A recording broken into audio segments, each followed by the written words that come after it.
లంకా దహన కార్యక్రమాన్ని నిర్వహించారు. జోడులింగాల జోగినాథ జాతరలో భాగంగా ఎన్టీఆర్ స్టేడియంలో ఘనంగా లంకా దహన కార్యక్రమాన్ని ఏర్పాటు చేశారు.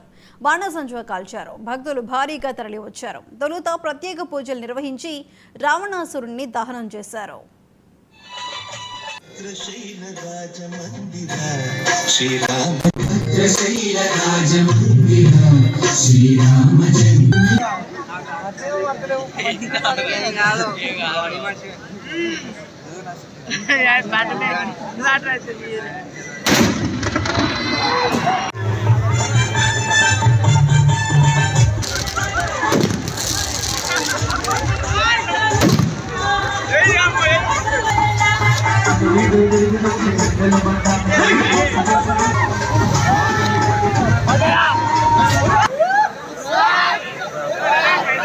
ప్రాంతంలో వెలిసిన జోగినాథుడు నదీ ఒడ్డున ఉన్న విద్యుత్ దీపాలతో ఊరేగింపుగా మళ్ళీ దేవాలయానికి వాళ్ళని బండి ఆపి